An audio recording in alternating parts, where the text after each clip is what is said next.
The only report this evening is the city manager report, and I would like to have City Manager Tino provide her report, if she will.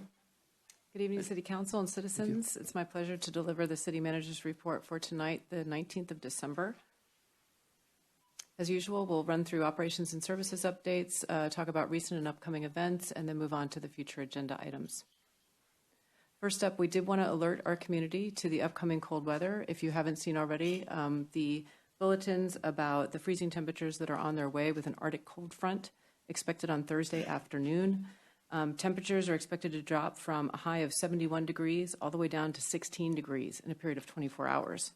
And so with that, we are concerned about our community and want to make sure everyone has a chance to get prepared.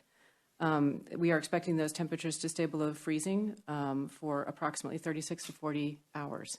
And so we're asking everybody to pay attention to what they can do to protect the 4 Ps.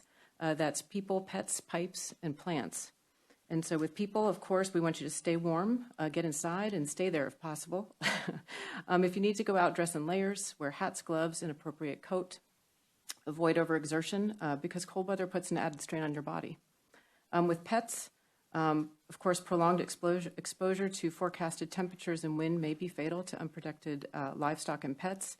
Please consider bringing those pets inside and move other animals or livestock to sheltered areas. Also keep adequate food and water available to those animals. Pipes, please consider proper winterization of any exposed pipes or plumbing to prevent damage. I think we've all had that in our recent memory with Winter Storm Uri, and I think we've all learned quite a few lessons. And so we're asking folks to think about what worked and do it again as we head into that season. Please disconnect any outdoor hoses, drain and store them in a protected area. Wrap exposed faucets and pipes, including those outside the house or in unheated crawl spaces, attics, garages, or other areas. If you are leaving town for the upcoming holidays, consider shutting off the main water supply and draining the pipes in your home to prevent them from bursting should that happen. And so we ask that folks take time now to go figure out where your shut-off valve is for your home so that you can shut off the water coming into your house, open up those faucets, make sure that the water is clearly drained so that you don't have that issue. Plants, of course, bring potted plants inside and store them in a garage if you can near an interior wall to provide extra warmth, and for cold-sensitive outdoor plants to cover them. So I think there's more information on this graphic, which we're making available to folks on our website.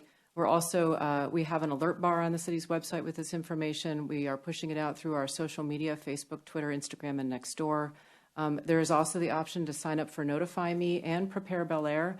Notify Me, you can select which categories of information you would like to receive, including notices about upcoming weather alerts.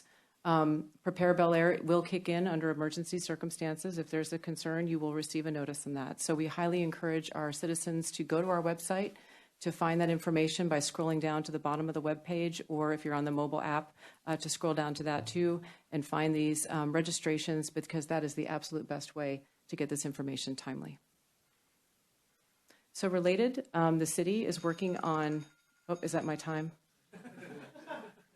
The city is working on preparing our own facilities, because that is the other way that we protect our citizens, is making sure that our infrastructure is safe and that we're thinking about making sure that it's ready for them when they're ready to return to our parks and other public spaces. So with that, we are participating in the National Weather Service calls. Our Emergency Operations Center Coordinator, Chief Deacon Tittle, is making sure that we get all that information and stay up to date.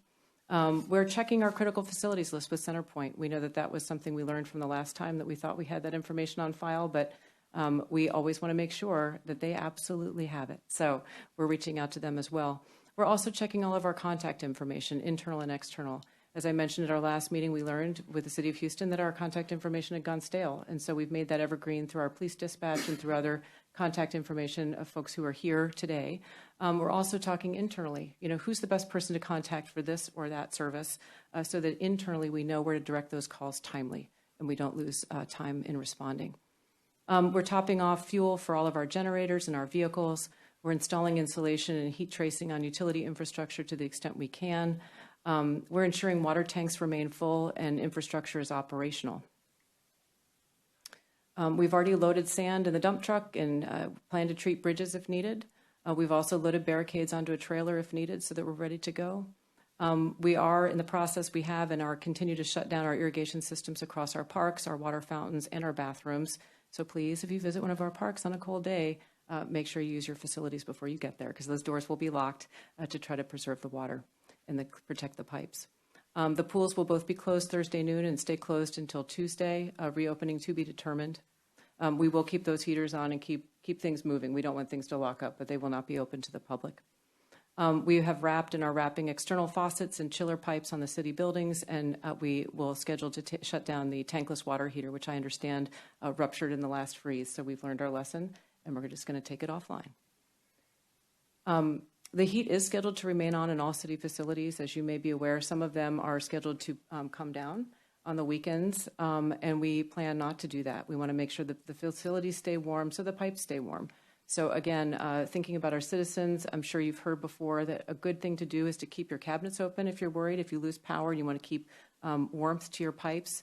Same way you want to keep warmth to your home. So we're making sure that our facilities stay warm. Our public works staff will visually check all the utility facilities at least twice daily. They will be moving around our infrastructure just to do a site check.